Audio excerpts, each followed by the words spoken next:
So you see, when it becomes a sport, what happens? People tend to try it. So lots of people try it, and as you see in yoga, the sport, it basically focuses on the asana part, as we know. So the asana part, what can people associate with it? When you do asana, it's fun. So you're freeing up your body, and it, all these shapes that you perform with the asana. So that's like a fun part, and especially the gymnasts, all those people, when they come into the yogasana sport, it's going to be really fun for them, because their sport involves flexibility.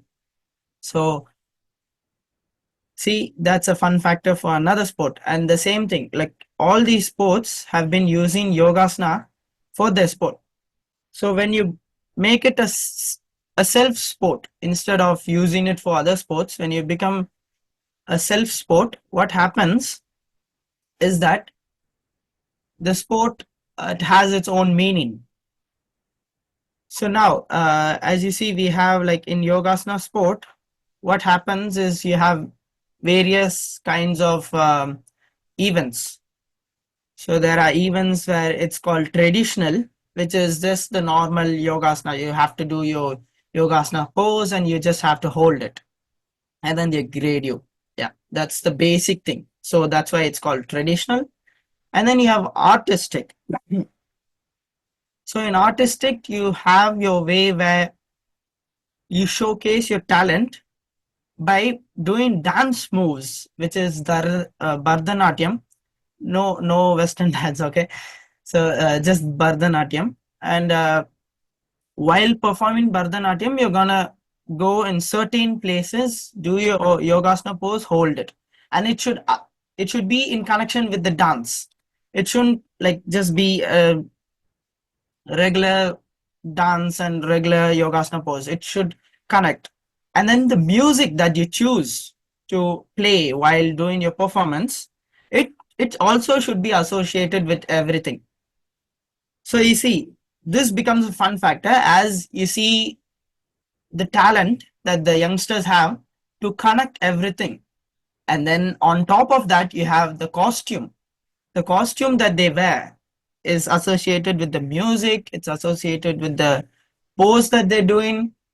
And then I don't know if you guys have like seen the yogasana sport, but you see everyone, they start to like do new um types of ways that they can impress the judges, such as, so I saw one video where the younger generation, really young, what they did is there was one team where they did yogasana poses, and instead of holding it, they started to dance in it.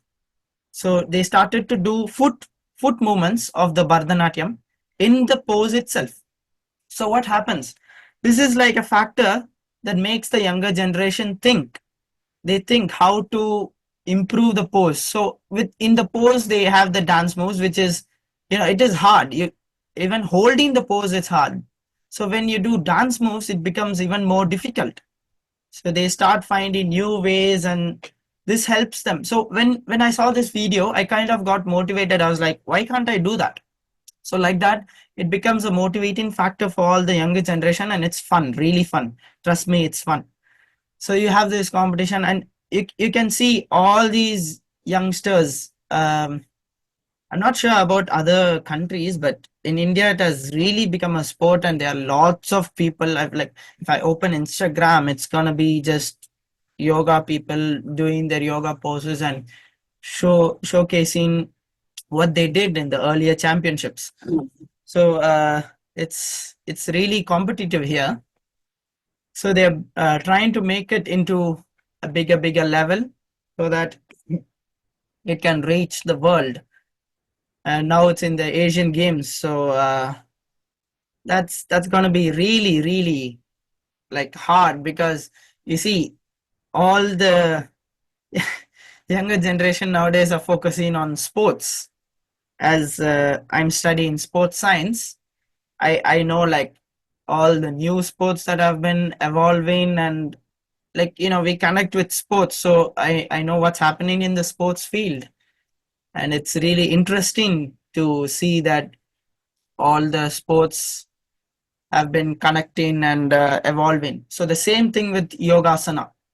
So yogasana, the particularly asana, just asana. So the whole sport, just with asana, they just find new events and they're bringing out new events.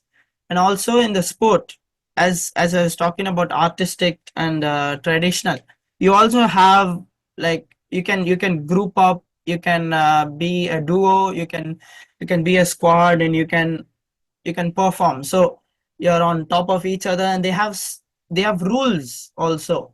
So you can, like, there are rules that both of them should be in contact with the floor, and then there are rules where only either one should be in contact with the floor, which makes it more difficult because the one person has to balance the other person in the air. They shouldn't have be contact on the floor. So all these you have it. And then, um, like, we would be thinking, why would this be motivating for the younger generation? As the new generation, all the kids are, I wouldn't say crazy, but interesting that the younger generation is like kind of different. As I've seen, like, in the yoga class, even if you see the small kids, how they do the asanas, it's not like they want to do it or they have to do it, or like, it's not something that they are forced to do. It's like they're just doing it for fun and they love it. Because yesterday I was in the yoga class at Yoganjali Natyalam, and I saw the young kids, how they got trained. So what happened is, one kid put his leg on his neck. Okay. So now what happened? The kid who was next to him, he was looking at the other kid and he was like, why can't I do it? And he started trying. I just said, do your own pose, whatever you want to do, whatever you like. So what happens when they see others, they want to do it. So it's like a cycle. So everyone started to do it. And then I was like, okay, why not make it fun? I was like, do the double leg. So I asked them to do the double legs. And then the kid did it. And then the others started to try. And then I saw a kid who tried by lying down.